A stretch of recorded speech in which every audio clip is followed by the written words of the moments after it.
You are now tuned in to the Chaotic Culture Podcast.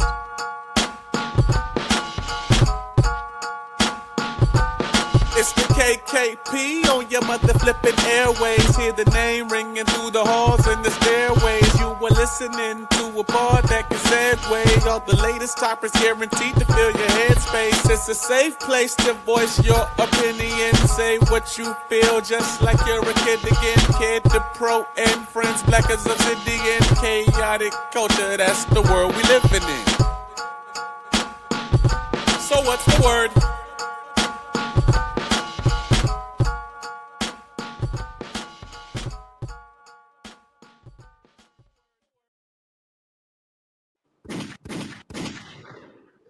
Good morning, afternoon, and evening, ladies and gentlemen, and welcome to another edition of the Chaotic Culture Podcast. Bible Chaos Rules and Black Culture is Supreme. Chaotic Culture Podcast is brought to you by patreon.com/Chaotic Culture Pod. Subscribe to the Patreon to get bonus episodes, content, and of course to help keep the lights on. Once again, we appreciate your support. You can support for as low as $3 right now. It's been a while, y'all. You know, I know that I just had an episode a couple weeks ago. You know, talking about my ventures to the Kendrick concert and, of course, the HBCU con and then some other stuff in between. But, you know, had to have a week off just to kind of recalibrate because we got some big, exciting news, which we won't share in this episode, but we're sharing in the next episode. By that time, you've already seen the marketing for it. So just stay tuned for that.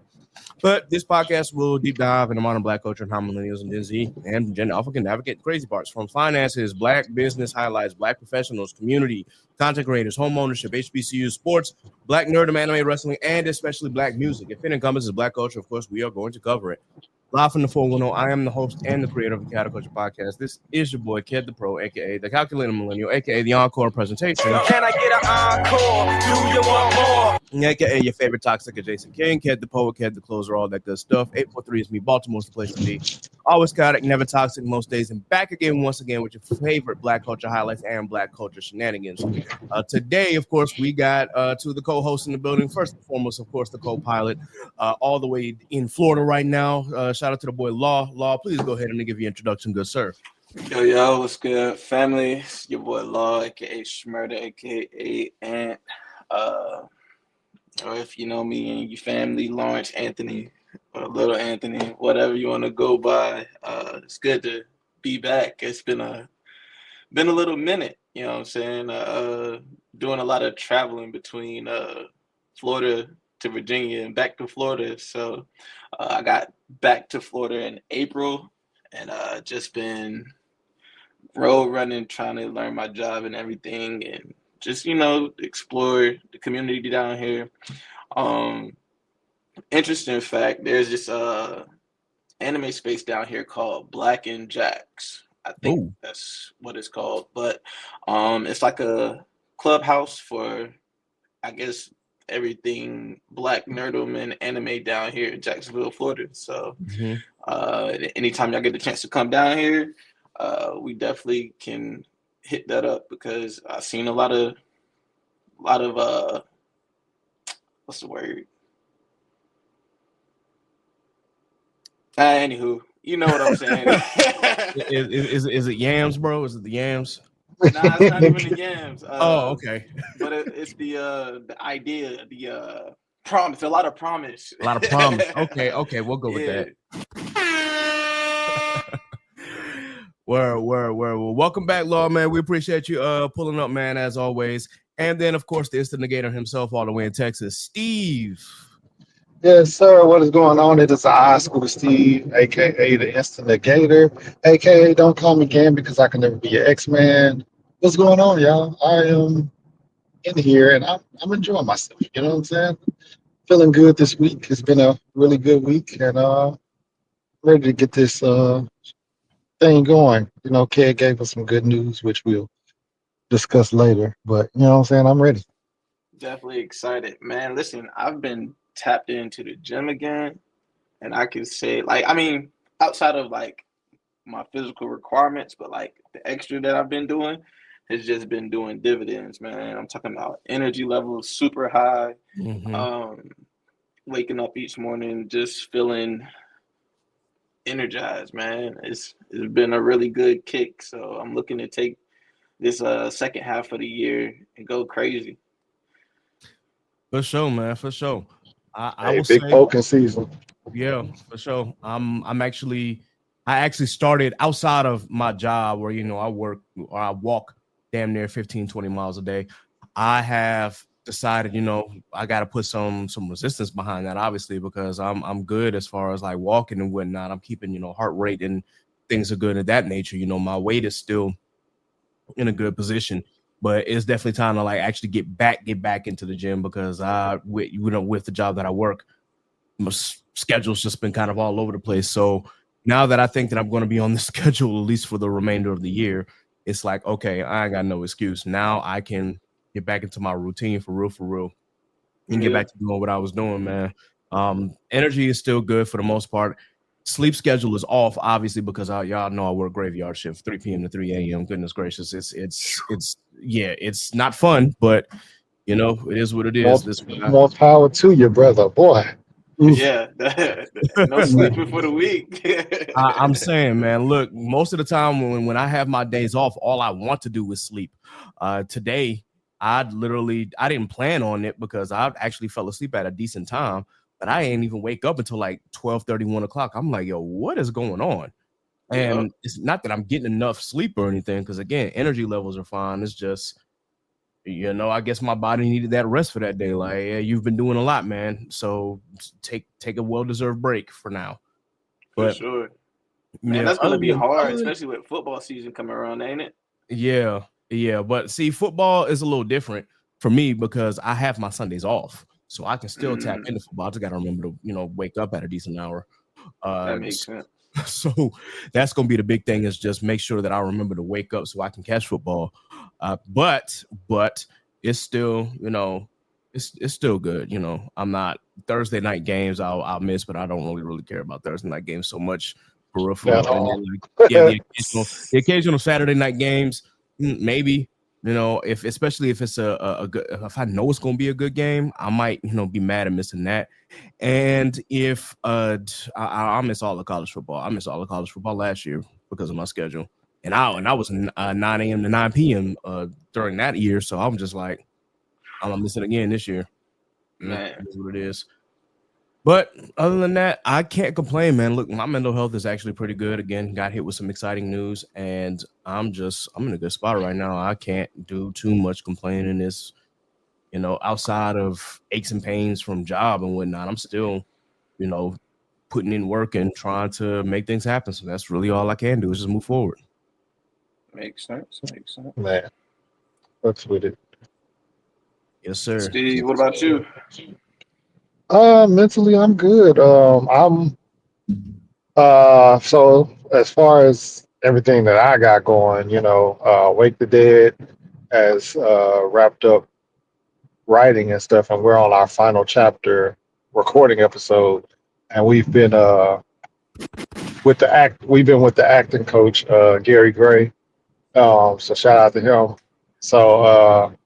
So we've been doing that, and we almost wrapped up with that. And then with Payback, my other comic book, my artist is on the last chapter of that, so we should be having that done.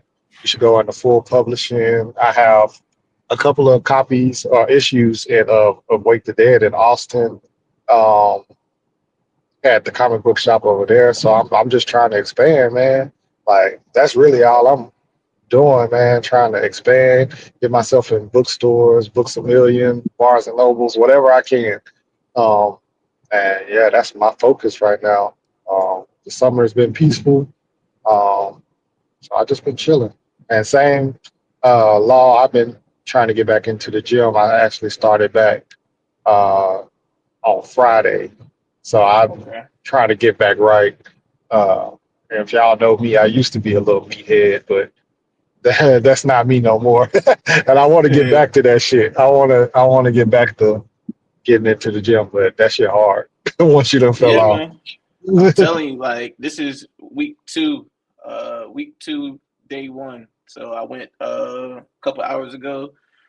Got my milk, my protein shake in, and I'm still eating in the galley and whatnot. But I mean, I think they see it. Like they see the physique coming back in because like they've been hooking your boy up with the portion. So I can't really complain. Like Hey, they could use like salt and pepper, you know what I mean? But like we keep that in the room. So shout out to the cooks, man. They be looking out. yeah, they're sure, definitely looking out. Hey, for me, you know, I can't do protein shakes because for whatever reason my body rejects them. So I got the creatine gummies sitting in my room. So like I have to take alternatives. The next best thing. Yep, for sure. So I'm like, man, look, I tried doing the protein shakes when I was younger, and I don't know. I even tried like the stuff that like didn't have like any dairy in it. Like I just mixed it with water. Still, body would not take it. So I'm like, all right, we got to try different alternatives. And well, look, I'm gonna give you another brand just to see if you can look into it. Okay. It's called Intech. This is by no means a plug. We are not sponsored. We're not sponsored by Intech. But it's RBGH free grass-fed protein, added BCAAs, aminos, digestive enzymes, and more, zero sugar, and mixes easily with water or your favorite sports drink or whatever. Okay. But it's by Intech, and I went to it wasn't a GNC, it's called Jack's Nutrition out here. Mm-hmm. And it was just like, I was like, I can't really do the dairy. It was just like, all right, cool, we got this. It's basically almost vegan. Keyword almost. But he put me onto it, and I'm as you can see, I'm almost done with the jars. So I'm like, I might have to go back and re-up on that because I could tell the difference in terms of my recovery. But I've been, like I said, week 2, day 1. Today was like, all right, let's push the boundaries a little bit. Let's see where I'm at with it. For sure, bro. For sure. I'm loving hearing like everybody getting back to their routine and exercising again. I think that's always a good thing, man. Health is wealth, and health is always going to be important. So if you're out there, just remember, man, just continue to be healthy. Continue to do it. You know, you don't gotta like go hard in the gym and whatnot. Look, 30 to 45 minutes a day is all that's required. And if you can't, now if you're a gym nut, then do what it do. But that's all that's required. Just do some jumping jacks, do some push-ups. There were times where I couldn't go to the gym. I just sat right home and did a little home workout. I would do push-ups, I would do high knees, I would jumping jacks, I would do sit-ups, I would do planks and whatnot. And I just did that for straight 30 to 45 minutes. So that way I could at least say I did something. So yeah, calisthenics is still key. Like that's the fundamental. Honestly speaking, for those who listen that are gym nuts too, hey, start out with like a 15-20 minute like calisthenic warm-up, then smack them weights. I'm telling you, your body is gonna thank you because you warming up your muscles and your fibers and your tissues, man. And then you go in and then you break it back down with the weights. You're gonna start seeing the results. You be like, hold on, like, that won't there. That's real shit, man. Because like every workout that I did, I either start with calisthenics or I'd walk. Like a lot of people don't know that. Look, I'm not even a cardio person, but I still like, hey, look, I'm gonna walk for 20 minutes or I'm gonna jog for like 15. I can't really like do too much jogging anymore until I can, get my left ankle sorted out and whatnot because I got a spur and shit from all those years of marching and then walking on concrete with my other job with Enterprise and whatnot. My ankle was finally like, hey, bro, get some help. And even with the job I got right now, it's just like, it'd be screaming at me like, bro, what are you doing? So I literally got like ankle weights and high shoes on and, athletic tape to protect myself. But I still, try to be as cautious as I possibly can. That being said, I still do some walking to get my cardio up. I even go on the bike sometimes just to, get my heart rate pumping and whatnot, do some calisthenics and then just hit the weights. And it's been working in good favors when I was doing it consistently. I've been inconsistent for the last year, but I'm getting back to it. So for sure. Hey, I wanted to ask Steve, were you affected by the flooding that's been going on? Me, no. I've been chilling. I am in the outskirts of Dallas, so I'm like 35 minutes out of Dallas. So I don't really get some of the same blowbacks that some people have been getting. But I know, like earlier today, they said it was flooding like bad in Dallas and some places, and I know it's been flooding a little bit in Houston too. Okay. But for the most part, like it was chilling for me. Um, I'm lucky to kind of live in the country a little bit in the outskirts, just because the army was the VA was all like we only paying for new builds, so you can't get no you can't buy a house that's already been there. It's got to be new builds. So that put me smack in the middle of the country. So, but with that being said, I kind of haven't been affected by those floods, so I've been good. That's a blessing. For sure, man. Yeah. So, I was getting ready to ask if you knew any people down there who were affected by the flooding. so me personally, no. My homeboy Dave, he stayed like off Louisville Lake. So but he, that's high rises and stuff like that. He chilling. But other than that, I don't know anybody that's been personally affected.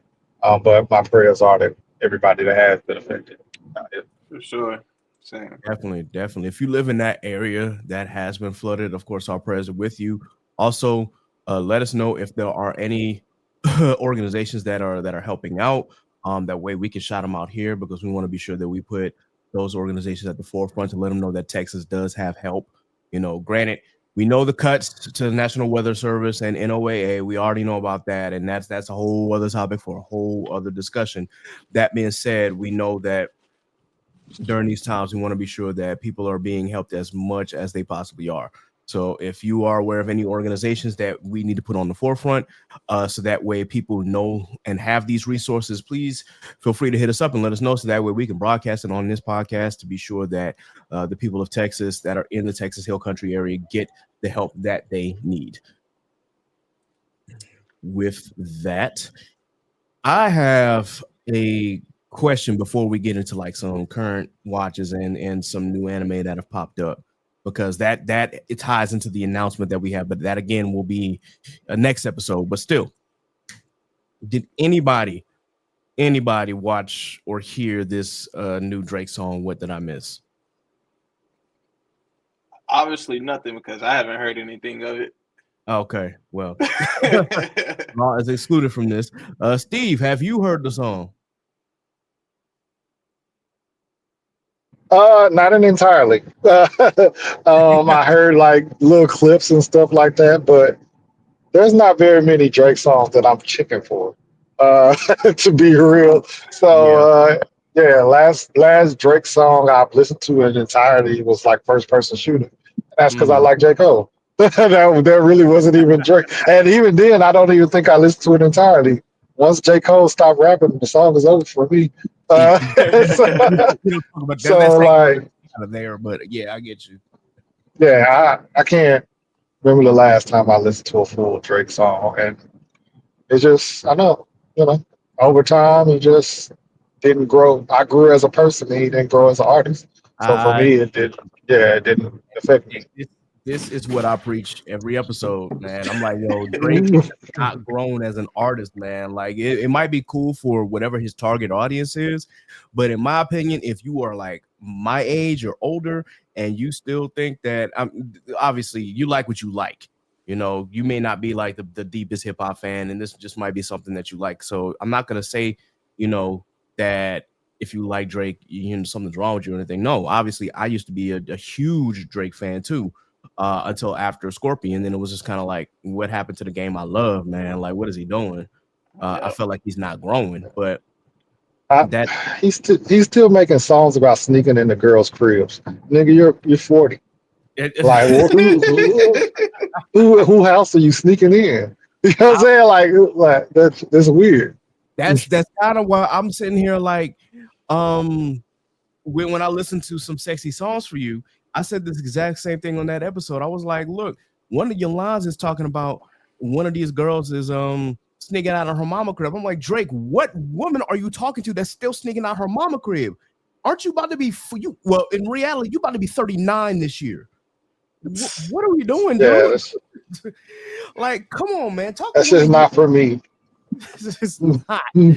It's not, but I listen to it not through any like streaming or digital services. Obviously, I listen through reactors and to trying to get their opinion of the song and whatnot. The song is okay. And I say it's okay because it's better than a lot of the stuff that he's put out in the last like couple of years, but it's still just kind of like he's missing the point. Like the whole thing was like, what did I miss? I'm like, you missed a lot, bro. You missed the whole point of this whole battle. But even getting away from the Kendrick stuff, when it comes to your lyrical content, you're still talking about the same things. You're still talking about betrayal. You're still talking about, you know, how you did all these things for these people, and yet they turn their back on you because maybe this whole battle has something to deal with it. But like, I'm of the opinion of you can't buy friendship and you can't buy loyalty, man. Like, this isn't a quid pro quo. Like, if when it comes down to true friends and whatnot, it's not about like how much money you spend on them or what you buy for them or things of that nature. Like, it's more to friendship than just that. What it sounds like, and I'm not saying that this is true, but what it sounds like is that you are expecting something, you know, because you did something for somebody else. Like, again, quid pro quo. Like, that's what you want, and that's how you view your friendships as. Again, this is just my speculation based on what I hear in the songs and based on what I've seen in the media. This has nothing to do with what Drake got going on personally, but that's just how I see it. And then, like, I saw part of the clip of the video of like all the guns that he had laid up by the pool and whatnot, and all them pointing at him. I'm just like, bro, what is the point of that, man? You coming off as I don't really hate to do this again, but Drake is coming off as corny again, and Yeah. I'm just like, man, come on, bro. Like, have we not outgrown this? Like, why do all of this? Why are we flexing, bro? And then literally, Yeah. of course, leading up to the song, we saw the picture of him posting his fake abs, and he got roasted on the internet for that. So It's a stupid thing because of the fact that the stuff that you do, that energy is going to be brought back to you. You just had somebody get shot at your crib. Now you got your crib with a whole bunch of guns. Why are you allowing that energy to come back to you? Like, you know what I'm saying? Like, it just gives that, you know what I'm saying, you just ain't never been in the streets. And now that you've got a little bit of money and you know a couple of street niggas, you feel like you are that and you not. And that's just not the energy that you want to bring. You don't want that kind of attention because, you know what I'm saying, you seek it, you're going to find it. And eventually somebody is going to give you that energy. But I'm hoping that, you know what I'm saying, I really just miss old Drake, just backpack rapping Drake. Like, you know what I'm saying, you just rapping. You're not trying to be no tough guy. You just rapping. And I really wish we could get back to that because I Is really it safe like to that say comeback season. And that he's going through an identity crisis? go ahead. man, Yeah. yes. I think that he's been Yeah. going. Not, he, I don't think he's Face at his like midlife yet, but it's identity crisis. Might as a well face be tattoo, just a lot of stuff. And one of the things, Wait, of the he lines, tatted his face? LeBron's, yes, he got LeBron's whole thing on his arm, and he has Lil Wayne's face. Well, he got like a heart under his eye or some shit like that. It's just, I don't know. That ain't even you. And it's just weird, bro. Like, you got a little face tattoo, but then you can't get face tattoos and then do duck lips and everything. That's what I'm saying, bro. It's not right. Okay, so right. I misunderstood what you meant by face tattoos. I was like thinking like, yeah, he got people's faces tatted on him. I'm like, well, yeah, he's got LeBron and he's got Lil Wayne, he's got a couple other people, but I didn't actually see that he had a face tattoo. That is why. Oh man, and it's just a heart. It's just like a little. It's just a little heart under his eye. You can't really even see it unless you're paying attention. Okay, trying to live up to that certified lover boy. We can get into that, but a lot of the lyrics, and I didn't mean to go off on a tangent, but a lot of the lyrics in this song just seems like he has not learned his lesson at all and just refuses to. And I just don't get it. This man literally like talked out. He made a comment about seeing him at the pop out, but they were Dick Riders' headlines. And I'm like, okay, that could either be aimed at LeBron, it could be aimed at Westbrook. I'm pretty sure DeMar DeRozan was at the pop out as well as being on the video. So he probably was aiming at them. And I'm just like, bro, why are you aiming at basketball players?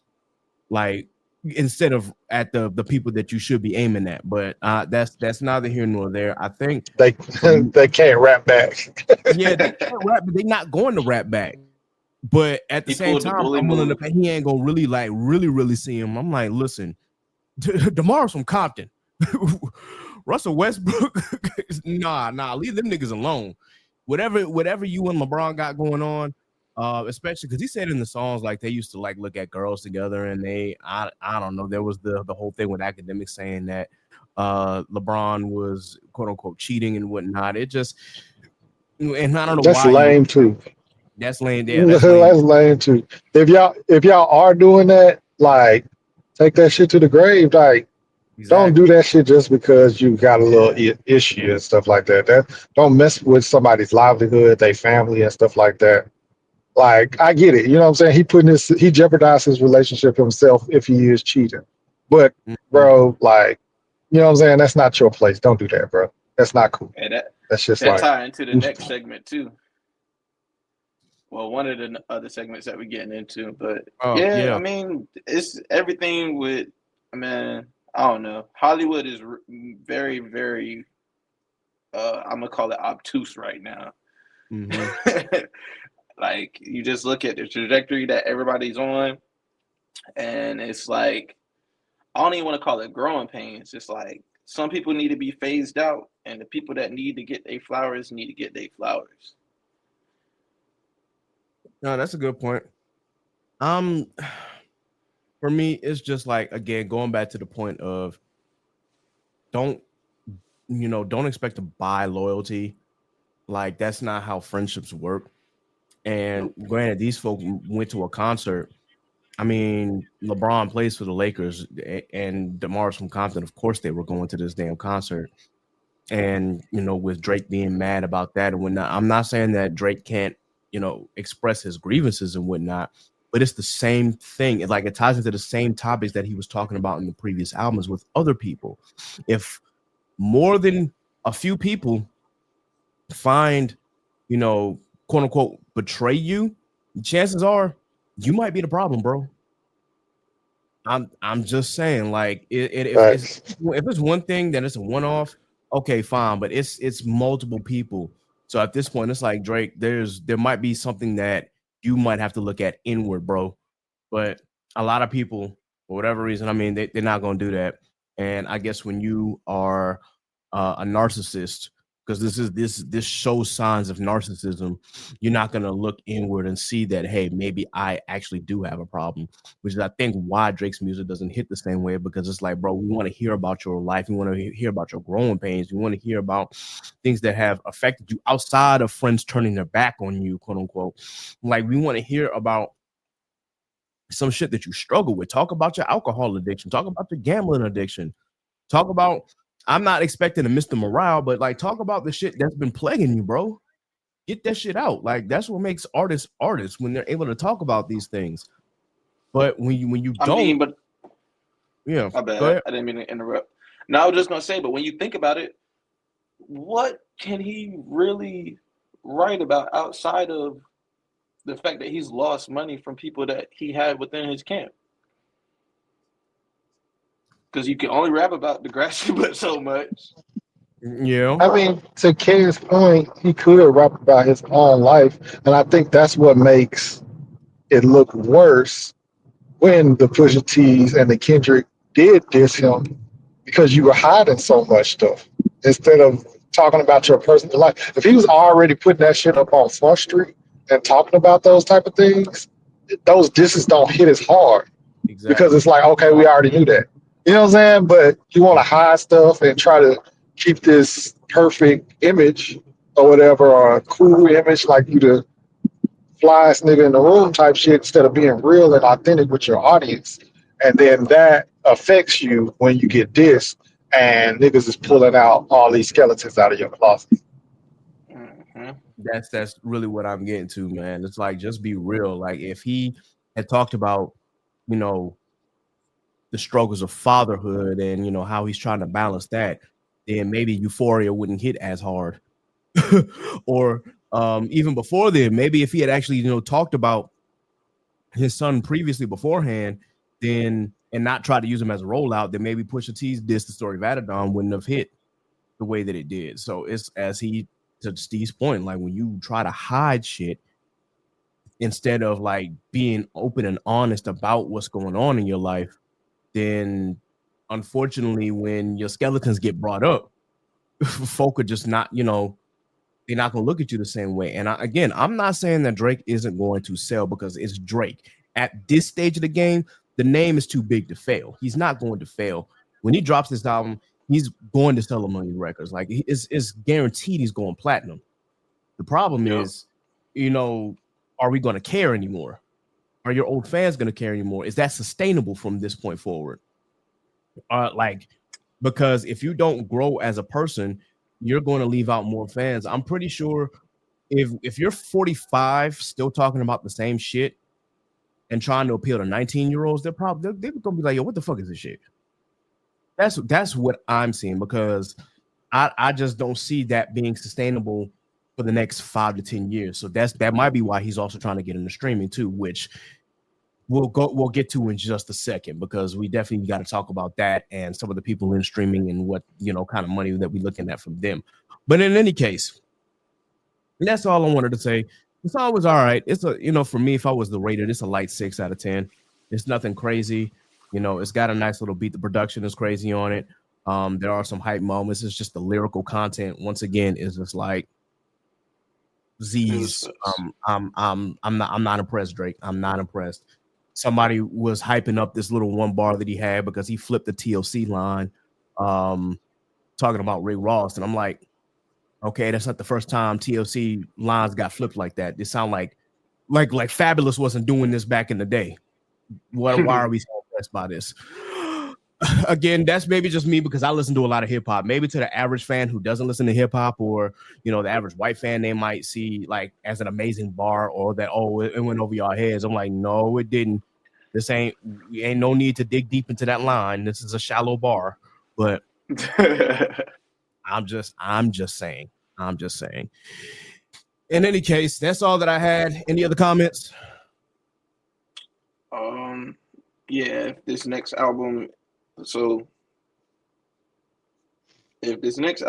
is still the same content, would he be in comparison to Lil Wayne? Man, Lil Wayne's nosedive was incredibly crazy. That was nuts. But I've been seeing it for a while that Lil Wayne was nosediving, but Jesus Christ. Like that shit was bad. But I mean, for all the dogs and stuff, wasn't really all that either. Mm-hmm. So I will say that yes, because when you don't like grow with your music, or when you stop growing with your music, it's very noticeable. And you can hear it in the raps, you can hear it in the sound.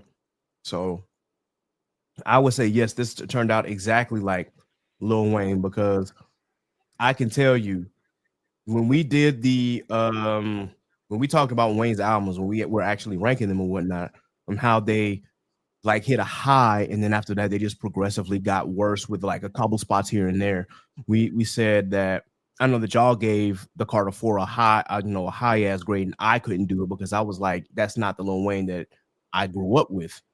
Right. I started to see the change there, but I still I had given it more praise than I did the first time that I heard it, because the first time I heard it, I didn't like it. So, but that was like when it dropped. Obviously, a few years later, I'm like, okay, you know what? It's not that bad. It's the same thing I had with Views with Drake. When Drake first dropped Views, I didn't like it, and it kind of grew on me a little bit, but it's still bloated as hell. So that's how I felt. But then other albums, just you saw that decline, and then the Carter 5, and it's like, okay, that's not that bad. It's not that bad. And then we get this. It's like, oh, shit. Because with Carter 5, I thought that was his second win. He was going, come back. Yeah. Okay, Carter 6 is about to be some super hot fire. Exactly. It's And the punk thing is, he indie waited rock 5 years. He waited mix 5 years. mash. So I'm thinking like, okay, with this 5 year break, he done read up on the rhymes and everything. I'm thinking like he's ready to go. And what we got with Carter 6, it was like, nah, this ain't it, Wayne, at all, bro. You a legend, but this ain't it. And I The wanted to do. biggest issue is with Drake, he still has quality production. Mm-hmm. I don't know what was going on with this Lil Wayne album, bro. Like, I don't know. that elephants to peanuts. Lin Manuel, bro. Like you will pay for your you stay your ass in that Disney lane and don't you touch hip hop again. What the fuck? Like, Oh, It's yeah, almost like he bro. tried to do a flashback to his prom queen era. Yeah. leave it Remember alone. Skateboard Wayne? Mm-hmm. Hmm. It wasn't That's there. what the Carter 6 was, but it was very uh underwhelming to say the least. Very underwhelming. Um, I'm just like, I don't know. I think, as you say, he's trying to go back to that prom queen / rebirth era, and I personally had gripes with rebirth in general because it's like, bro, this doesn't sound like a rock album. This sounds like a rap artist trying to make a rock album, and it's not Mm-hmm. capturing the feeling. But I still gave him credit for at least trying to go outside the box during that time. With this, it sounded like he was trying to like dip and dabble into that, and try to pull up the songs that he recorded sound like, okay, if this was 2005, this might pass as acceptable, but now it's just kind of like, huh, what are we doing, This bro? is 20 years later. Exactly. It sounds dated, and I really wanted to give Wayne more credit on that, man, but I couldn't even do a dag on album review in real time because I was just that disappointed. I'm like, normally I don't have a problem like doing an album review or ranting about something that was bullshit. You can hear it when I talked about fucking some sexy songs for you. I was like, this shit is not good. But because it's Drake and P&D, it's going to get numbers, but it's not good. Out of 21 songs, 4 or 5. That's a failing grade. Yep. But yeah, this Lil Wayne track, I was struggling to find even one. I'm like, oh no, this isn't good. So like even the intro, like the production was good, but it started seeming like overdid as far as yeah. like the repeating of the sample. Just Mm-hmm. something wasn't hitting. I don't know what's going on. I mean, we do know, Lil Wayne has issues with drugs and things like that. So maybe that's what's causing the issue. But like, I just wish we could maybe if he changes the name of the album instead of saying the Carter Six, our expectations won't be so high Yeah. by adding it to the Carter series as well. Because when you hear the Carter, you're like, oh, okay, we finna get this, and then you turn around and get something like that, and it's just not cool. No, not at all. Yep. And it's kind of hard to, I guess, grow as a person when all you do is sit around and watch ESPN like 24 hours a day, 7 days a week, and don't do nothing else outside of that. Like Wayne stays in his Yeah. own world, and I think that's part of the problem. Like it's okay to want privacy and whatnot as an artist. That you should want privacy. You want to be in your world, but there's you know, I guess what I'm trying to say is you need to be. I would like for my artists to be more connected to what's really going on in the outside world instead of, oh, I'm just gonna watch this and that's all I'm gonna do. And y'all only gonna get like bits and pieces here and there, and I'm gonna talk about the same shit, and y'all still gonna like buy the record and whatnot. That's literally my whole entire point is that if you're not finding ways to grow as an artist, your music becomes stale over time. So yeah. Yeah. I guess I should ask any more comments. Nah. That was just my hot take. Nah, it's a good one, man. It's a good hot take. Just to break up the monotony real quick, or do we have any current watches, whether they be shows, cartoons, anime? I know, Steve, we did this a little bit on Inside the Mind for Blur, but I just wanted to see if there are any updates for, the pod members over here. I watched Love Amazon Island. Prime. Oh no, my God. Damn, I don't like being out of the mix, man. When people be having conversations, I don't like being out of the mix. And since everybody was talking about it, I was like, all right, I guess I got no choice. And it's just good mindless mess. And I'm not mad at it. I know what I'm getting when I go in. It's mindless mess. And whatever. I'm watching that. Of course, I'm watching like Fire Force, Dragon Ball Z. Just doing rewatches on stuff like that. I think that's it. Like TV shows and stuff like that. I don't think I'm really watching anything else. Of course, I watched Squid Game season 3. I really enjoyed it. I think season 1 was so monumental, and they didn't think that it deserved any more continuation. But the show, season 2 and season 3 are good. They're still good. They just not. Season 1, of course, is what it was. But season 2 and season 3 are still solid 8. Like, they still real solid TV. So I don't have a problem with Squid Game. Okay. I was recommended to watch K-pop Demon Hunters. So that's what I will be watching when we get off here and tuning into that. I think Law had to step away for a sec. But yeah, K-pop Demon Hunters is on the list of movies that I should be watching as soon as this ends. Steve, you did mention that you're doing rewatches of Dragon Ball and Dragon Ball Z. What are your thoughts so far? The more that I'm watching it, the more that I'm like, dang, man, they really, really had something very good, and they watered it down to just fighting. Now, as far as like Dragon Ball Z, me and Skylar have been we've been playing Dragon Ball Z Kakarot, which it feels like a rewatch. It's not necessarily a rewatch. But we've been playing Dragon Ball Z Kakarot, and we just got to the Buu saga and stuff like that. And each time that we watching it, I'm like, dang, I keep forgetting that all these people are literally One Piece characters. Because when Future Trunks just came in, Skylar was like, "Oh, it's Sanji," and I was like, "Damn, I didn't even realize that was fucking." I was like, "I didn't even realize that was Sanji." So it's just every time somebody else is introduced, she's naming people because we big on One Piece over here. So It's funny because I'm not even catching that these voice actors are these people. But I'm enjoying it. And then as far as Dragon Ball, I am at the point where Yamcha and Tien are fighting against each other again to train for the next world tournament. Piccolo is a baby now.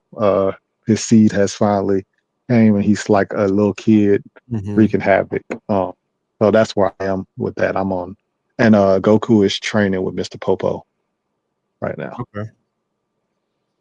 Well, so you're doing what I did last year after Akira Toriyama passed. I did a whole rewatch of Dragon Ball, and I did Dragon Ball Z Kai as a rewatch just because I wanted a more accurate story, and I kind of already know, you already know what happens, but I'm like, I wanted to hear better voice acting. It's like, okay, nostalgia is not hitting me that much to where I want to go back to DBZ. It's going to take much longer anyway. I can breeze through Kai because the episodes are a lot shorter. They skip all of, most of the filler and kind of get straight to the point.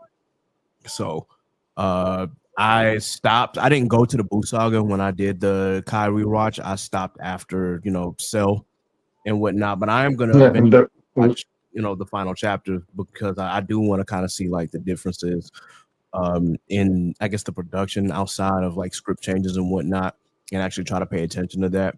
But yeah. you stopped where the show was supposed to end, and Gohan was supposed to take the torch, which was his Right. original intention. Yeah, But the fans just couldn't let well enough alone. yeah. The fans and the editors give us more. There Give was us a more. movie on Amazon Prime that I watched a couple weeks ago, and I can't find it now in my recently watched. But it's basically this billionaire. Is it Forget something? Forget. Oh. Anyways, the billionaire, he buys this island and he invites his friends and some close ones to the island for to have this, grandiose time. And it's super dark thriller.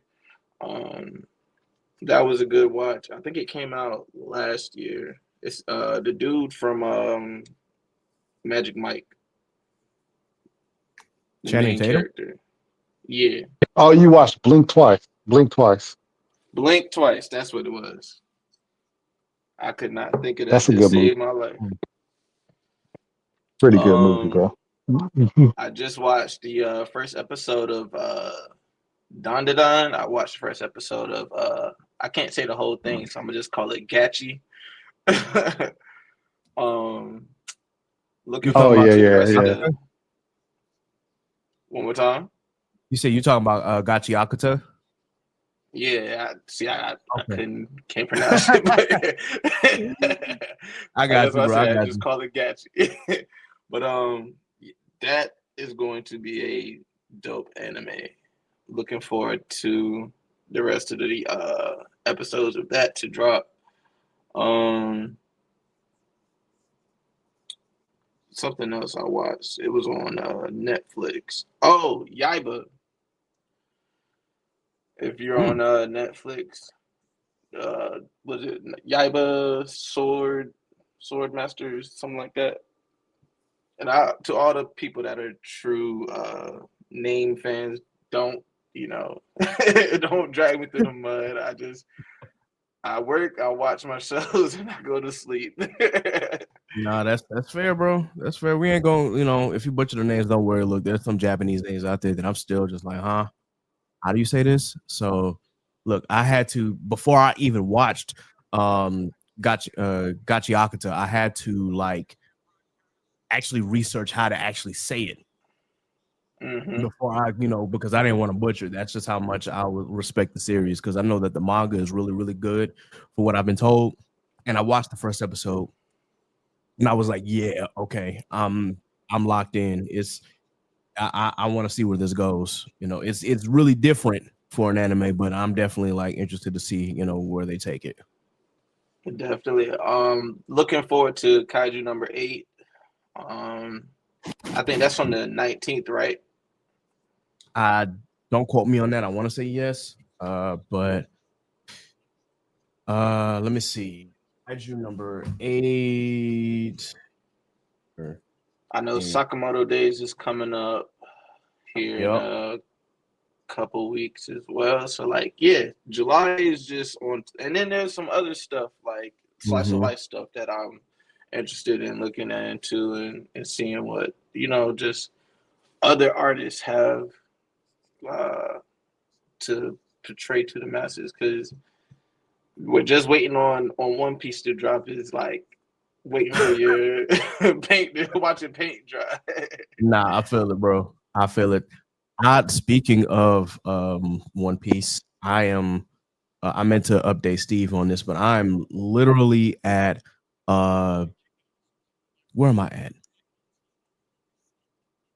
Where am I at in One Piece? I'm in Dressrosa. I'm just trying to figure out like exactly where I'm at. And okay. I'm basically at the part where I know Zoro is about to defeat Pika. That's kind of where I'm at. Oh, okay. Yeah. That's So dope. yeah. Yeah, that was kind of an underwhelming fight for me. I was really thinking more. Thinking we was gonna get a little more, but I mean, it was Yeah. what it was. I can already tell, like, just even from the way that the fight was going in between episodes, I said, oh, Zoro actually outmatched, like, he's really outmatching Pika right now. Like, everybody else is struggling with their executive and whatnot, but Zoro is just like, he's not struggling from a strength perspective. He's struggling just because Pika keeps running from him. He's like, okay, I see what you're Yeah, he doing. keep running. He running the whole time. He's like, nigga, let's fight. Like Right. that whole situation. I think like One Piece is great and stuff like that. But I think when they had Zoro one shot Horty or whatever in Fishman Island and underwater, I Mm-hmm. think that put them in a predicament where they was like, all right, Zoro's a little OP. Like we Yeah. made him just as strong as basically. And so now they were in a predicament and they had to figure out different ways to kind of nerf him throughout the series. And I think that's what they've been trying to work on. But at this point, like Zoro's basically really, I mean, yeah, Luffy is more powerful. He's the MC and stuff, but like low key, I think that'll be a tough out for if Luffy decided to go against Zoro or something like that. Mm-hmm. And yeah, but that Pika fight definitely was underwhelming. Like he that was just him running from him the whole fight. Yeah, that's pretty much I what do want to ask a question. How do we it feel was. about the news of Black Clover returning, Hunter x Hunter returning, and part 4 of Thousand Year Blood War? So Are we getting Hunter x Hunter the anime returning or just the manga, more chapters? From what I was researching, and it said that it was anime. That would be dope. I mean, Tagashi claims that he already has finished the story mentally. He just hasn't been able to draw it Right. because of his health, which is very frustrating because if the story of Hunter x Hunter is done, bro, like your pride, you got to put that to the side, man. Let somebody else finish this I arc. would say Like, let somebody draw it for you, bro. yeah, bro. If that story is finished, like you literally are sitting on. For me, if Hunter x Hunter finishes, like Hunter x Hunter is my favorite all time anime. I'm a big One Piece stan, but Hunter x Hunter is my favorite. So if he finishes it and he lands it the way that I think that he would, because he did pretty well with Yu Yu Hakusho, that's like you sitting on that, and all because of your pride, you want to draw it yourself. I think that's unfair to the fans a little bit, but at the same time, I mean, it's your baby, so I guess I can understand. But I mean, me personally, you sitting next to an amazing mangaka every night, like Yeah. Yeah. you're married to the creator of Sailor Moon. Let her do it. Let her draw it, bro. We Like were you. this like, bro, just let her finish it. Like you've got Mhm. the ending, you've got the story, and you can't draw it. Let her draw it or let somebody else draw it. Like Akira Toriyama, he has Toyotaro. Even though Akira wasn't drawing the manga anymore, Toyotaro, was still doing it for him, and he was giving him these ideas on how the arc was supposed to go and yada yada, still giving him the story beats for Dragon Ball Super. So you should do the same thing because unfortunately we've lost, too many of our mangaka. And I'm not saying that lightly because we didn't get like completed stories. Obviously, we didn't get a completed Berserk.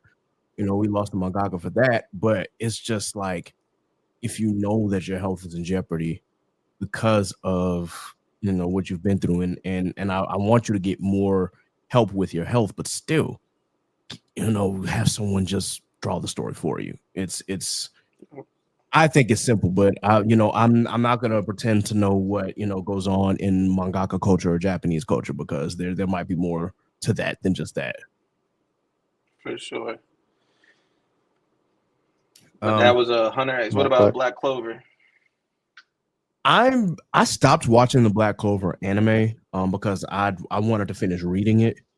And obviously the mangaka has some issues with that too, health and the fact that Shonen Jump was like really like forcing him to do this, and he's like, nah, I need to go to another magazine so I can recover and go at my pace.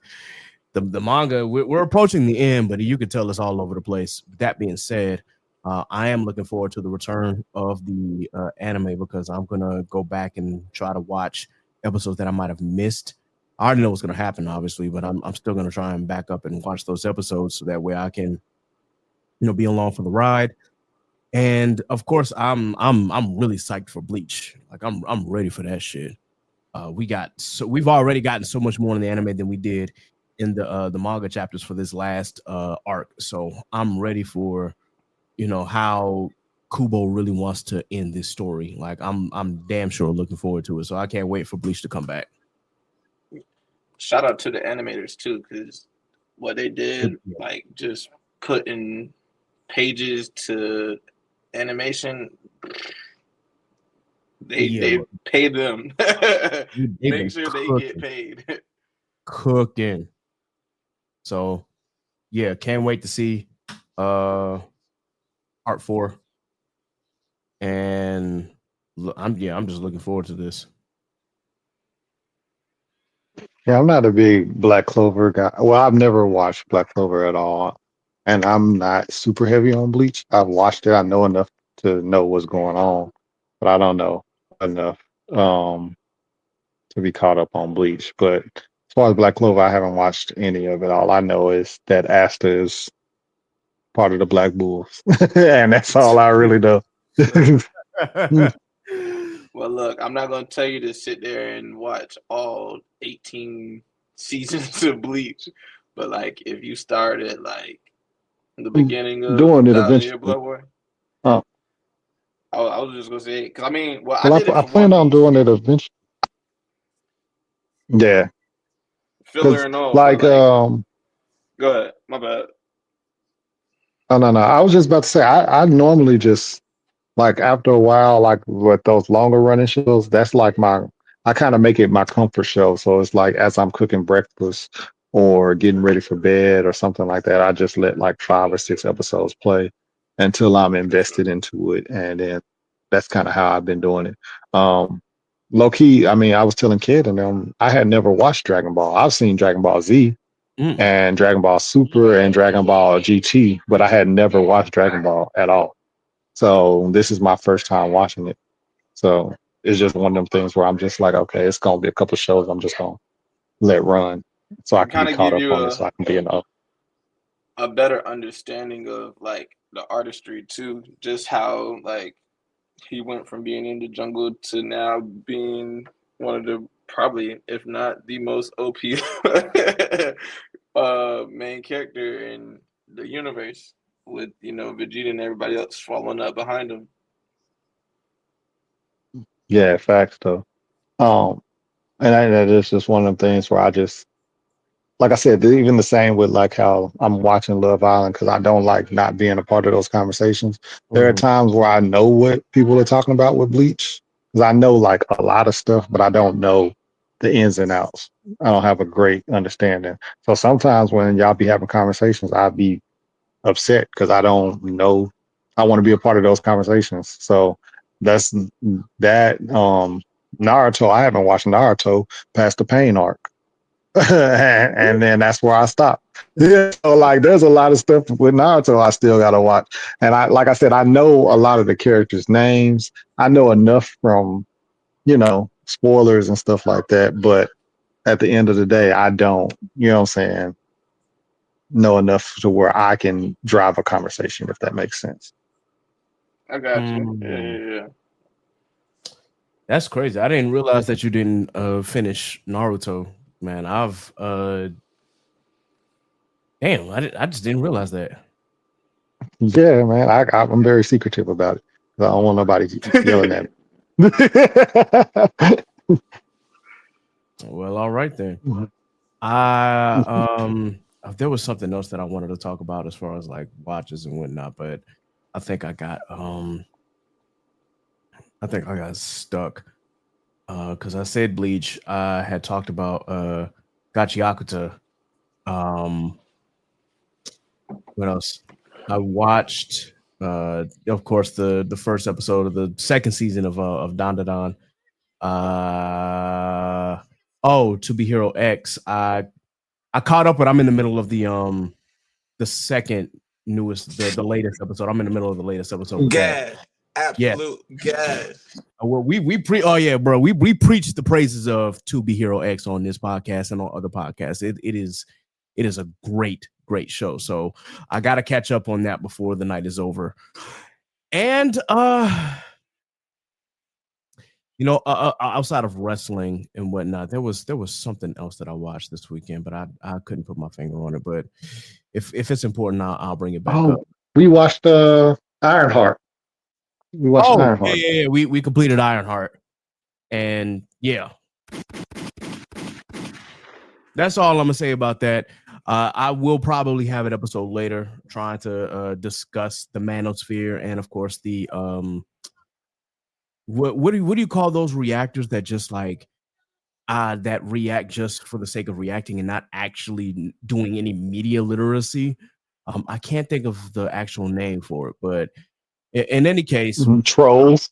yeah, I mean that's one way to put it. Yeah, but I just want to say, like, if you're listening to reactors like the Critical Drinker or people who just like who have these shock reactors or these like they react to shows to get a reaction out of you and to make you hate watch and stuff like that, or for you to, I guess, try to down a series before you've actually watched the first episode. Yeah, let me just say that y'all got to stop doing that. Like, watch these shows for yourself and come up with your own opinion. Like, stop going on for what critics say or what media says. Like, actually, and if you don't have an interest in it, that's fine. If it's not for you, that's fine. But don't be like, oh, this is garbage, and you've never like watched a single episode of the series. Ironheart was great, and of course, the reveal at the end made it even more crazy because it's just like, wow, Ironheart. As I said in Inside the Mind of a Blurred, I did not expect for Ironheart to kick in the door for this part of the MCU that we're about to get. So, but we here now. Shout out to Mephisto, and yes, that's the spoiler. Hey, shout out to that because like Sacha Baron Cohen, like low key, like he's grown so much since just Borat, and like everybody. I mean, honestly and truthfully, I'm not gonna lie. I thought he was just a goofy comedic actor, but he actually showing that he got that shit. Yeah. Like he just playing when he's doing Borat. You know what I'm saying? Like he really got that shit, and I really like him in as Mephisto. That's a dope ass casting. Yes. Yeah. When somebody told me that he was in it, I was like, oh, I wonder as what. And then, like, as I watched that last episode, I'm like, oh, is he? Oh shit! Wow, I never would have put two and two together. But you know what? This shit works. And yeah, he definitely, the way he introduced the character, I thought was peak, man. That he has grown so much as an actor, as you said. Like, dude is really about it, and I want more people to see that. Like, look, I know that when you see a person play a certain role, you try to typecast them into that role. Nah, some of these actors out here got real range. So, Sacha Baron Cohen being real talk. Comedic actors low key be having the most range. If you ask me, like, bro, like they be really carrying that shit. But yeah, I really fucked with him. Even like in Talladega Nights, I was like, okay, he just that kind of actor. He's just a goofy actor. You know what I'm saying? I never thought that we was gonna get like some seriousness, some range with him. I just always thought he was gonna be type cast, comedic actor. And he's basically, what I'm saying, he's showing levels to his range. Yeah, for sure. So definitely. Another movie I watched was The Accountant 2. That came out this year. I actually went back and watched the original. It was good. Like it just kind of gave more background into the main character, plus a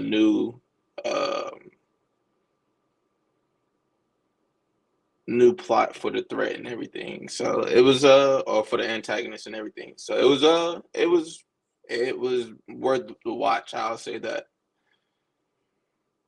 Cool. Anything else? Good with the watches? Then nah, I'm good. Okay. Yeah, I don't think I got anything else. Got it. All right. Well, we can move forward into this next topic. We just talked about Drake and his lack of growth, and obviously this is the rollout for Iceman and whatnot. We got to talk about another rollout that's happening. That the album is actually dropping this Friday. Obviously, is Clips' new album. Let God Sort Them Out. Really quickly wanted to talk about this because we got one more topic. So far, I've loved the rollout for this damn album. I think that Ace Trumpets was really, really good, and it's so refreshing to hear Pusha T and No Malice back together again because it's been like long. I can tell you that I literally got Lord Willing and Hell Hath No Fury like in my Spotify playlist like repeatedly. So I've been waiting for like a Clips album, and I know they're like on the older side. Obviously, you know, Malice being in his 50s and Pusha T pushing 50, but it's still like when you know what lane that you're in, and you know that you can talk about different subjects and whatnot, and it still shows that you are a master of your craft. It can really show that. That's why I'm kind of comparing the two, because it's like, okay, with Drake's music, I see no growth. With this, obviously there's still some things that they're going to mention. Obviously, Pusha T is still going to mention the coke raps, obviously, but you can still see the growth in them because they're older now, and yeah, they don't. There's still some things that obviously they gotta address, like obviously Pusha T addressing the Travis Scott shit, and so be it. You know, obviously there's that, but they're looking at the finer things in life now. If you listen to Ace Trumpets and if you listen to So Be It, you can hear that, okay, look, we've made it to this point in our lives. You know, it's not like a let's kick back and relax kind of thing. It's like, hey, we still hungry, we still like some of the top MCs, but you know, there are certain things that we could talk about that we may not have been able to talk about when we were younger. So that in mind, man, I'm loving this rollout, and I cannot wait for the album to drop. I heard a clip of that Kendrick verse. I didn't want to listen to the whole thing because I'm like, man, I'm not trying to be spoiled. But I heard a clip, and I'm just like, yeah, give me this album like yesterday, please, because I think that whenever the Grammys come around, and I know we don't put any stock in Grammys, quote unquote, but when the Grammys come around, I have a sneaking suspicion it's going to be this Clips album against GNX. Like I have no doubt that's what's going to be the main talking points. Like who is going to win rap album of the year between those two, and that's just my perspective. But I haven't even heard the album yet. But this is just my suspicion. But yeah, man, listen, Malice has not lost a step. Excuse me, No Malice. He's not Malice anymore. No Malice has not lost a step in his rapping ability. And if you have listened to them, you know that, okay, Pusha T was like, you know, he had certain, he has a certain flair in his raps. But when it came to like the punchline raps, like that was No Malice. And that you could hear it in So Be It and in Ace Trumpets. It's like, damn, y'all, like, this is the rap that I want. This is the rap that I live for, and I keep preaching that like real hip hop is back. But you know, obviously, there's still some out there that don't really do it for the love of the game. But that's just me. Yeah, No Malice is definitely showing his ass. Yeah, bro. Like, so, does anybody else have any comments about this rollout? I'm just looking forward to it because I mean I'm on the younger end of the scale and spectrum when it comes to when they were actually in their prime rapping. So it'll be good to like. I mean, I can always go back and listen, but I want to hear what what the greats haven't been able to speak on. You know, the statute of limitations of motherfucker. Yeah, for sure. Steve? Yeah, I'm excited for it just in general. I want to see if he got another Jim Jones disc because I just want to know if Pusha T gonna give him another one. Jim Jones and Paul Pierce are doing some crazy things right now. As far as them thinking that they are things that they are not, bro. Bruh. Oh my God, man. That whole situation with Jim Jones talking about like Nas and himself to this Nas, nigga's crazy. I was like, nigga, what? This nigga's crazy. And then Paul Pierce talking about he's the greatest scorer of like nigga. What? I don't know what they doing.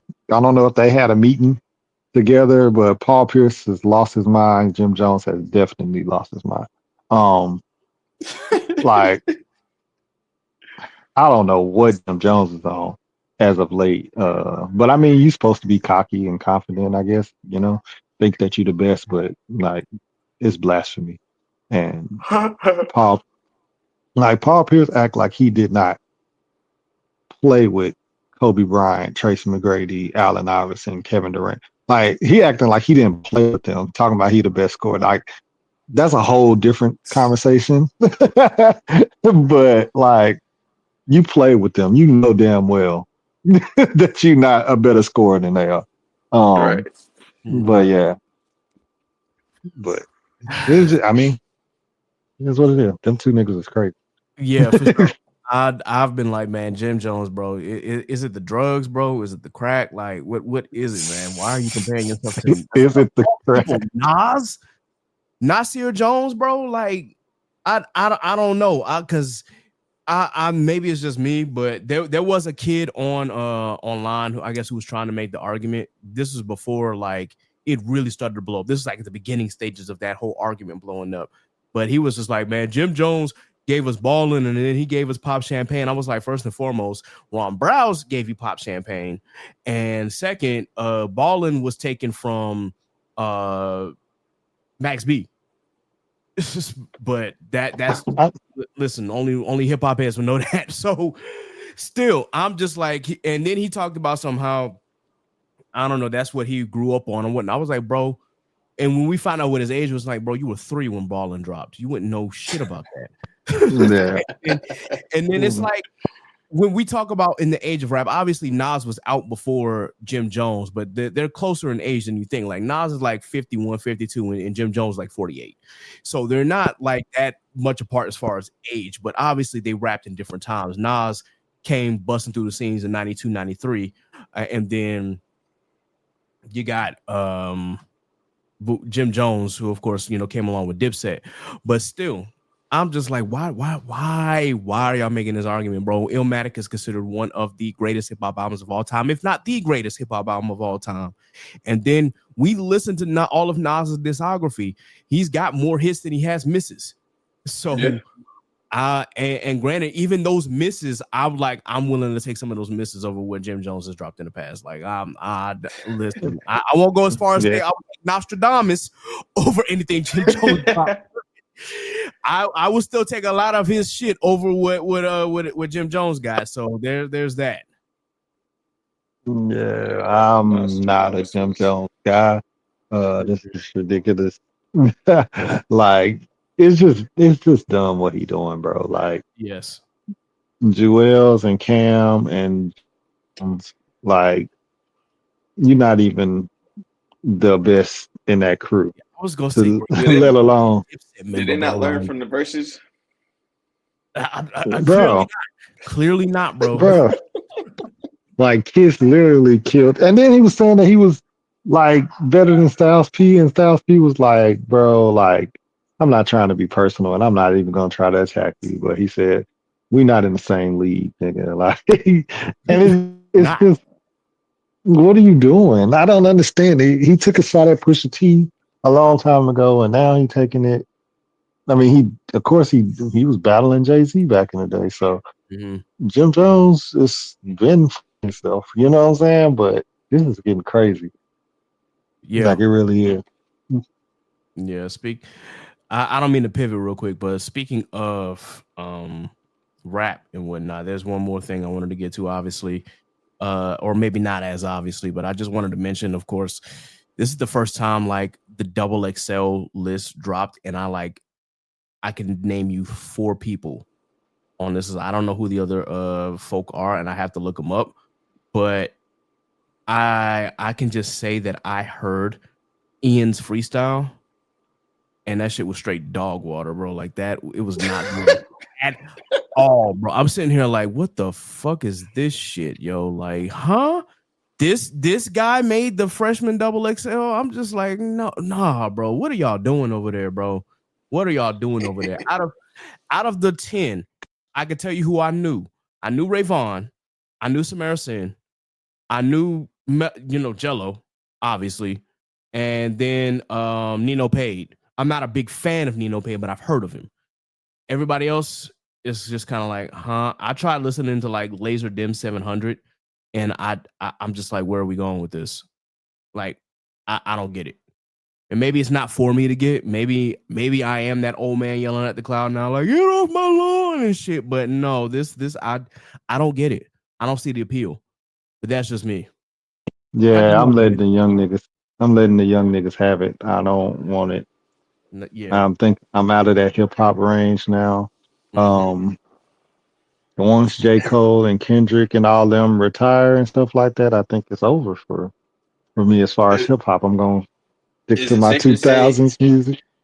I was gonna say, is it safe to say we the unks of the of Well, the I Yeah, hip know hop era Steve now? definitely hit unk status with that. I'm getting close to unk status in hip hop. For sure. yeah, yeah. I I think can like say that one song that I have liked that has come out in the like last couple months is "Went West" by Baby Chief Do It.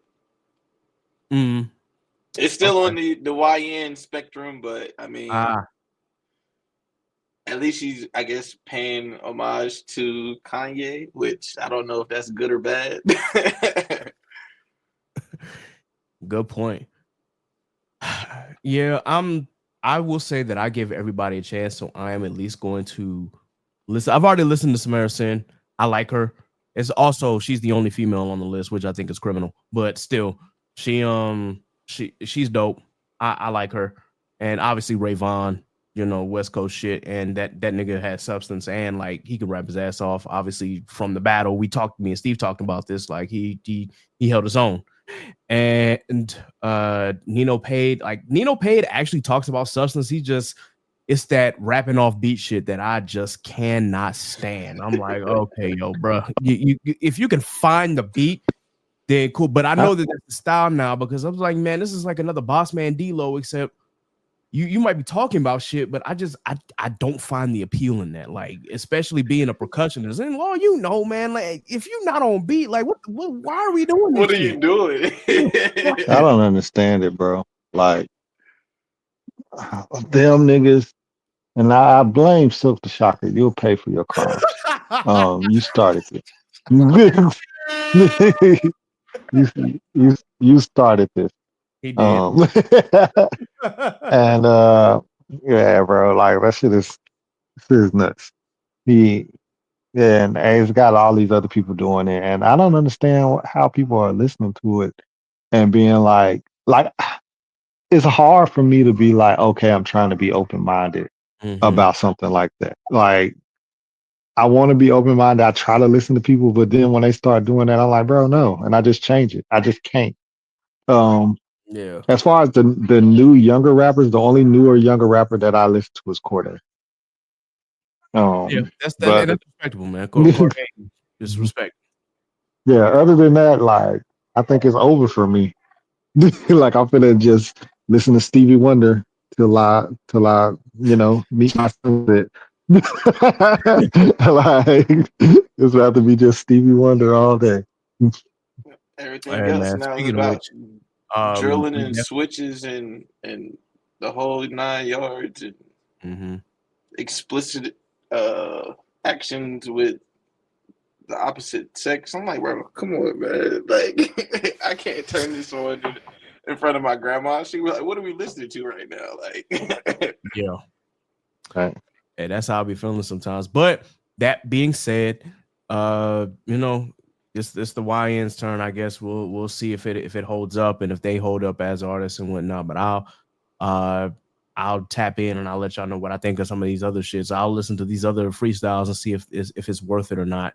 I will, I guess, look at Baby Chief Do It and see if it's even worth it. But knowing me, it's probably not. But either way, yo, it's hip hop. I don't want to be that again. This is the music I grew up with. I'm not gonna be that, old man yelling at the cloud. I'm just gonna be like, I'm gonna let y'all have it until y'all can, show me somebody that can sustain, a rap career without having to do, be on some YN shit.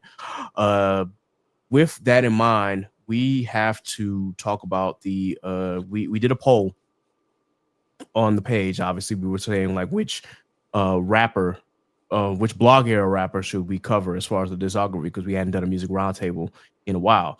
And Wale won. So we definitely are going to go through Wale's discography, but more specifically his discography and his mixtapes, because we want to be able to cover both sides of it and whatnot. So we're going to rank all of that. So I'm gonna send y'all the list, and we just gonna have to start from the beginning. And when you can listen to it, fine. We will probably revisit this September when we begin season 7. So just gear up for that. Wale is up on the list. I know that we had T-Pain as far as R&B. We can still do that as well, but again, that'll be pushed to next season. And then we definitely got to cover a legend. I want to cover Stevie Wonder. So that's something. Let me know. Yeah. That's my all-time favorite artist. Yeah. Like J. Cole's my favorite rapper, but Stevie is my all-time favorite artist. We covering Stevie, man. We going from beginning to end. His discography is insane, so it's like it's only right that we cover it. So last topic for today. We got to talk about some of these streaming niggas out here. One of the things that I wanted to bring up was that it was reported that, of course, Kai Cenat had done a partnership with Target. And I'm like, that's kind of tone deaf. But then again, Kai Cenat has always been kind of tone deaf to me as a person in general. He did say that African Americans have no culture, which I was like, whoa, okay, bro, you need to slow down. You got too much dip on your chip. But he did do. Apparently, he's done a partnership with Target. I had the news article and I've lost it somewhere. But I'll probably find it here. But also, I wanted to point out that iShowSpeed apparently is returning back to Twitch. I guess they finally decided to let him come back after that sexual misconduct charge that he had. And apparently it's for a boatload of money. Some people are saying it's like hundreds of millions of dollars, which is crazy. Like, what are we doing wrong? This nigga is 20 years old and he's getting signed for how much with this deal? Like, what do we need to do? Like, do I need to have foot races with everybody like out in the street and bust my ankle and shit? Like, do I need to like go just do crazy random ass shit and record or play games? Like, I mean, we do plan on having a Twitch channel for this podcast. That is something that's going to be in the works for next season, obviously, because I realized, the Twitch room. I definitely wanted to stream in general just to play games and whatnot, but also, why not? Why not have the pod on Twitch? That being said, it's just crazy that you can get signed for that amount of money. I know Kai Cenat makes a whole lot of money by being a streamer. Like, he is the highest paid streamer in the world at this point, and he makes a lot of money. It's just like some people, I'm just like, why? How did these people get famous, yo? Just from streaming and whatnot. It's just insane for the amount of money that is in streaming right now. And people are saying this is like the new .com burst, like before the bubble breaks, tap in before, before it's no money in it anymore. So I mean, because everybody's doing it. Yeah, clearly. I mean, and it's not hard. Like you said, like, you just have to find your niche. Like, I tapped into the streaming university that YouTube sponsored for Kai, and I kind of saw the vision in a sense. Like, he trying to give more people exposure, but it was more so exposure off of his name. So it's kind of one of those situations where it's just like, yeah, you might have made your own path, but like, I'm putting you on to bigger and greater. Like, so it's kind of like his ultimate trump card. Like, if you ever try to beef with him, guess what? He can easily just say, "Hey, I made you," and then not even necessarily cancel you, but like just get you out of there. A partnership with Target is very deft, but at the same time, you got to think about the demographic of people who actually are tapped into his stream. He did the award show that he did by himself, and then BET tried to give him a contract and sign on to, do the whole host thing with BET, and he denied BET because they tried to censor him. And if you have watched any of his streams, he's going to be himself regardless of Yeah. whatever it is that he got going on. So I mean, I wouldn't necessarily be perturbed by him, signing that deal with Target, but I mean, it also is just like, could you? Well, I mean, and when you think about it, who else could have signed with that would have, been giving him that kind of money? But yeah, like, he knows his value and his worth, and he's doing a hell of a job by sticking to it. Yeah, I'm definitely not disputing that point. I do think that there's a lesson to be learned in this, that sometimes, not every deal is worth it. As you said, he turned down BET because they were going to censor him, yet, you pick up Target, and you know how the Black community feels about Target right now, especially with the rollback of the diversity initiatives. It's to the point where Black people are now actively boycotting Target. Is it well, to the point where they're boycotting it enough to where it, Target has shown an actual decline in sales and in revenue and whatnot. But that being said, Target is still a big, retail giant. And I guess the money and I guess the terms of the contract were too good for Kai Cenat to turn down in this case. And, you got to do what you got to do. And as you said, he has a target audience. It's obviously going to be the younger audience. It's not going to be, people in their 30s or 40s. Look, I tried watching a Kai Cenat stream and I was like, sometimes I was tapped in and other times I'm like, nah, this ain't for me. So Right. as you said, you got to find your niche. And I think that's what we're trying to do here. We're trying to find our niche. We want to talk to the younger folk, but, when you look at the numbers, it's around folk our age. So it's like, okay, well, we still young, still got a life to live and still, trying to figure this life shit out, but we're not reaching any like super YNs right now because they're into what Kai's doing.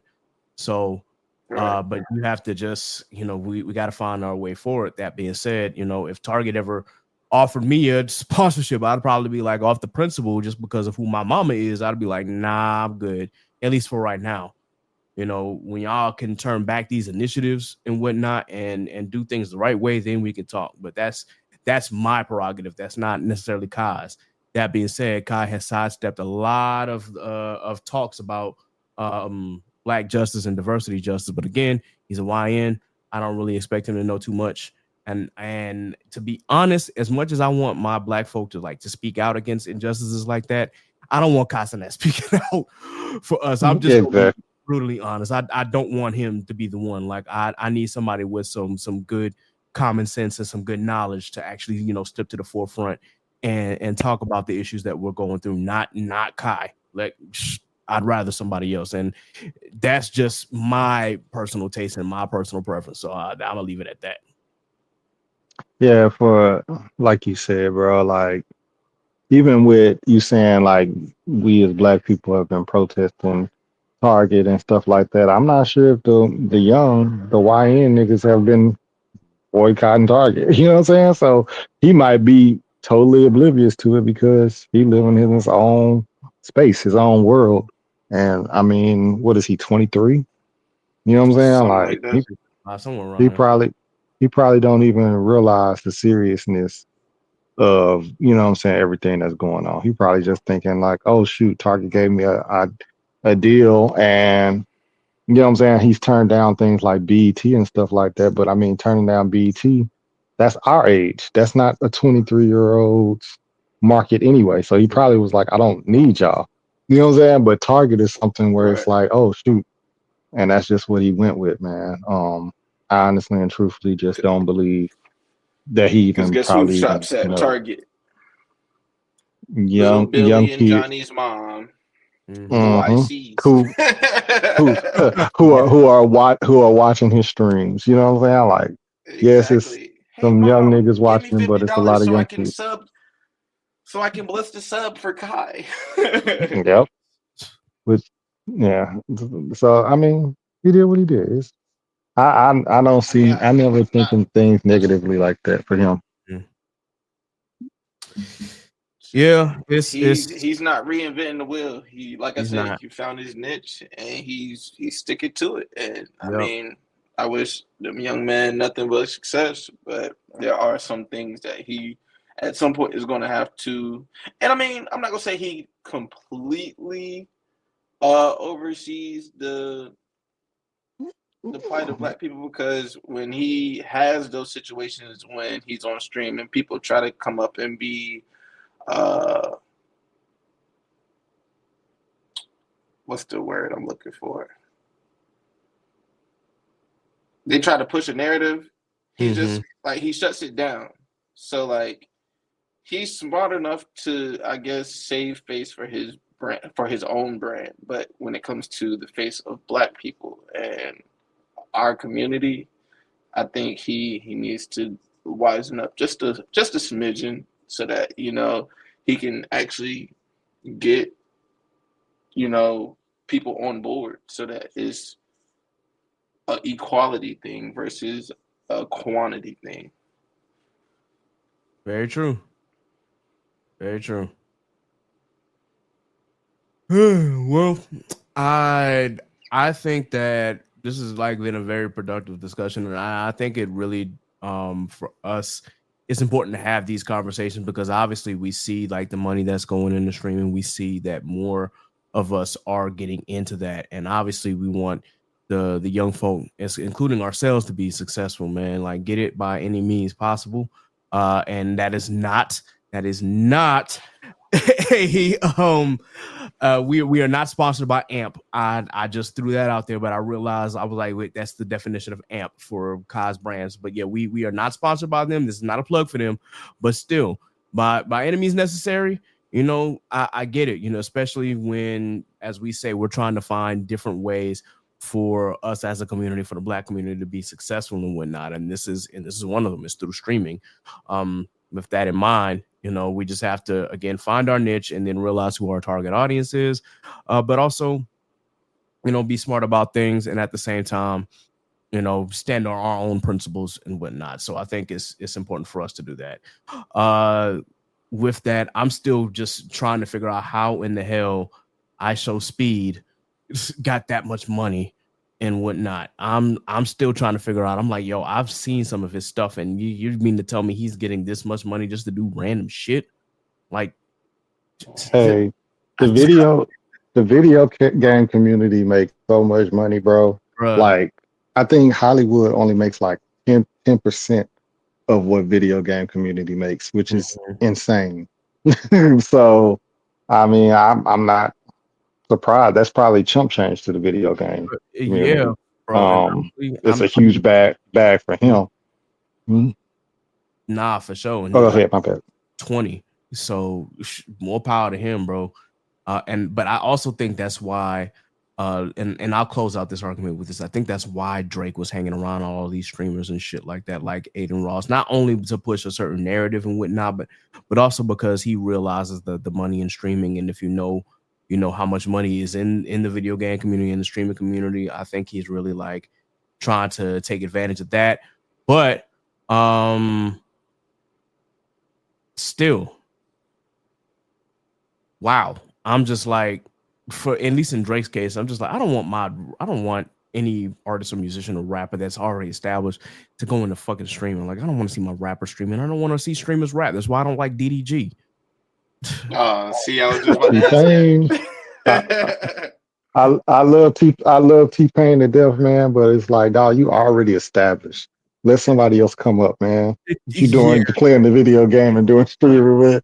That's messed up. It's weird seeing T-Pain do it. At the same time, T-Pain was like doing this shit from the very beginning before, like, you know, shit really got like kicked off for a lot of streamers. He was doing it long before it was really like really hot. So I will give him that much credit for doing it. But yeah, I'm like, I really don't want to be seeing T-Pain stream for real. That's not a knock on what he does. I just don't want to see it. But yeah, I will give him that much leeway to point out that, like, yeah, he was doing it before everybody else was, but I don't want to see Drake doing that shit. I don't want to see DDG. I want DDG to stick to streaming and that's it. Don't try to hop into the rap game. And I still I still haven't heard of an album from DDG. So I'm gonna be honest. I don't know what songs he got. I don't know what tracks he's put out, if any. I know that he was on the cover of the XXL Freshman, and I'm like, how did he get on the cover? You know, and I thought that his raps were okay. I'm like, okay, he's decent enough, but I still haven't heard shit. But anything that I've learned about DDG has been against my will. So I will say that, because I swear if he wasn't No, fact. the father of Halle Bailey's son, I would have been like, I'm good. If he wasn't dating her, I probably would not have known any better. But here we are. Yeah, No, his facts album though. is decent. Like you said, I'm just confused in between this streamer to rapper, and I mean, I guess he's doing it well, but it's one of those things where like sometimes it overtakes.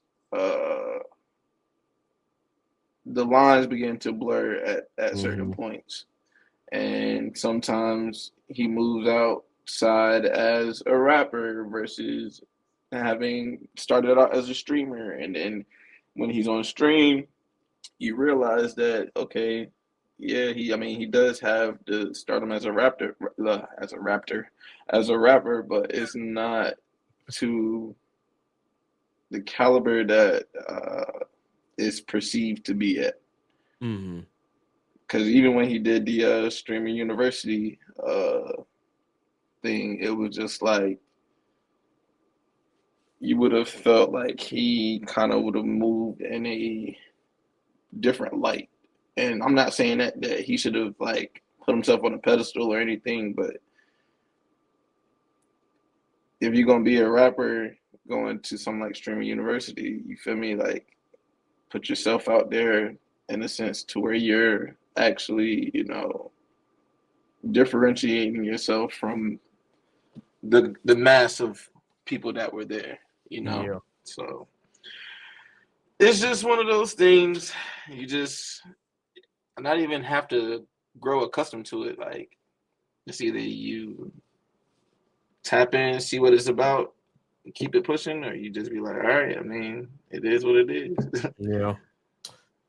I will say, man, just from our standpoint, granted, I'm not a rapper or anything, but I definitely want to do more live reactions. It's just a matter of getting off my job and whatnot, because again, you see what like the reaction with the reactor community and with the gaming community, like the kind of money that they pulling in and whatnot. But sometimes it's just a bit like this because I kind of definitely want to do that, like but not only react, but actually like be I don't want to call it a critic, but I guess you could say that, that's one of the things that I aspire to, is just to listen to like good rap music and then critique it and see, if it's good, where it lands and where it doesn't land, and stuff like that. So I base a lot of my judgments based off of the needle drop, obviously, when I do these quote unquote reviews or when I review music and whatnot. But still, I think that, as we said, that there's a lane for obviously for streaming, there's a lane for gaming, there's a lane for everybody. But at times, those lines get blurred because we see like these YouTube and these Twitch reactors react to rap music and they get a whole lot of buzz from that. So that being said, as you said, you can either get with it or it is what it is. But I know for me personally, if Kendrick started streaming, I'd be pissed. Or if Nas came out of nowhere and started streaming, I'd be like, yo, what the fuck are we doing, dog? Like, you're 50, you're in your 50s. Why are we doing this? But that's just my viewpoint anyway. That would be kind of crazy if Jay-Z popped up in the stream and just was like, yeah. But anyway, okay, well, Steve said he had to bounce. We were about to end the show anyway because we were really wrapping up. In any case, Law, do you have any new business highlights or anything that you want to plug real quick before we get up out of here? Nothing off the top of my head. Just keep being positive, pushing positivity, and health is wealth. So take care of your body. Make sure what you put in your body is fueling your temple in the right way. Moderation is key.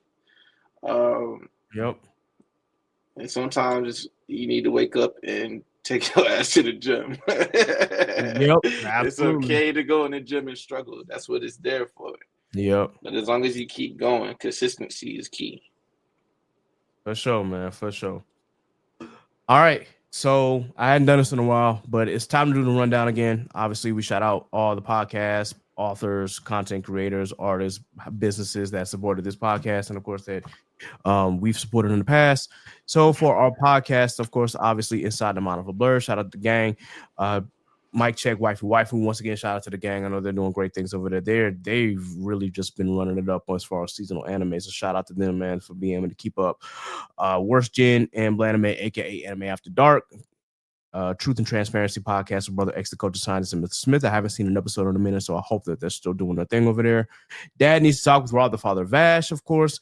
Shout out to Geek Sec podcast, Anime Junkies 3 Weaves in the podcast, Those Anime Girls, The Commute, and Black Geek Energy. Saw that Black Geek Energy has been doing a lot of interviews with some tapped in people. So the big shout out to Jardo and DeMarcus for doing their thing, man.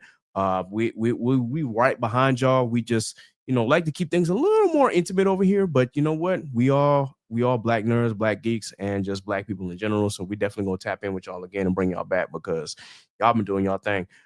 Big shout out to black authors, K Renee, aka Sit on the Rose, and Elena Graham, aka Elena.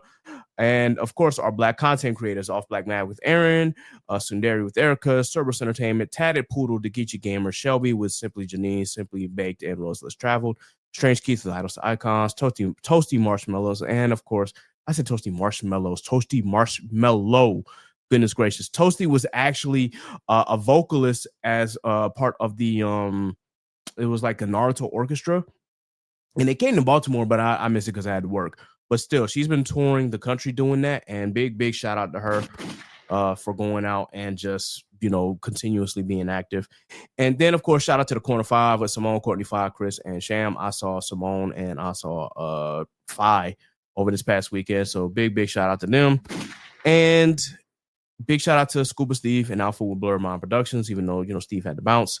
And then for our black artists, of course, we got NASA, Scoozy, Jack Union, Phil.me, Ellis Quinn, Arte Stackhouse, Quarter, Tyrone Lee Jr., Arvilla Show, Zach Conson Fortresses, Elena again, Zainab, and of course, Imogen. And for our black business highlights, of course, already paid by Dre, Fresh Nerds, Righteous Minds by Timo, Case of Brand Pride Christina, Cream Cosmetics by Naima, Mind Over Money by Mr. Maine, Studio Maho with Pat and Yin, Daphne Benford Smith, of course, as part of Studio Maho, but also with Hole and Law. Concept Moon, of course, she designs too with Aaron. She's actually making cards for us or remaking cards for us. So shout out to her. Let's see. I said Black Magic Lit Wands with Low and T, H4 created by Zenobia. Bad Influence by Jay, obviously. Real Estate Stone by Meredith, So by Bell by Mariah. And Scrappy Sentiment by Sappy. So I think I got everybody. Okay, well, this has been another episode of the Chaotic Culture Podcast. Be sure that you like, share, and subscribe to the pod on your favorite DSP. Please be sure that you go to the YouTube, hit the like button, share, subscribe, hit that notification bell. We are getting the subscribers up slowly but surely. We hit 61 subscribers. So that's pretty good. Within like the last few months, we're slowly and steadily climbing back up. So continue to tap in, tell your friends about us. Come and watch the video. We all here. Also, please be sure to the Patreon. What's up? I wanted to say happy belated birthday to Sappy and NASA as well. Yes, their birthdays actually just passed. So definitely happy belated to them. I believe I told Sappy happy birthday, but I think I might have missed NASA. So I gotta definitely tell her happy belated on that. Anyway, definitely happy birthday to our two first ladies of the pod. And once again, be sure to subscribe to the Patreon so you can get this episode early and other bonus episodes that are not being posted right now. I will say that episode 25, the previous episode 25, is available on YouTube. It is not available on streaming platforms because of a technical difficulty with going on with Spotify. I'm not sure what's going on, but Spotify, me and you gotta have a word. Either way, you can either watch that episode on YouTube, or you can, if you want to just listen to it through Patreon, obviously. But still, you can subscribe to the Patreon at any of the 4 levels, starting at $3. Once again, we appreciate your support. You can follow us on Facebook at the Chaotic Culture Podcast. You can follow us on Instagram and Threads at Chaotic Culture Pod. You can follow us on Blue Sky at culture.bsky.social. Follow us on X/Twitter at Chaotic Culture 1. And eventually the TikTok is coming. It just won't be ran by me. There's that. So you can follow me, Ked the Pro. That's K3D the Pro on all social media. Of course, you can follow Law over here at L.JR_96 on Instagram and Law96_ on X Twitter. You can follow Scuba Steve on all social media at Scuba Steve 1428. You can follow Miss Nasa at I'm the Casa on all social media. You can follow Sappy at Scratch 14 on all social media. And of course, shout out to the homie Jay. You can follow Jay at Jay Lee Trey on all social media. And I believe I've covered everything. So once again, this has been another edition of the Chaotic Culture Podcast. So until next time, folks, remember, be blessed, be safe, God is love, and we are out of here. Deuces.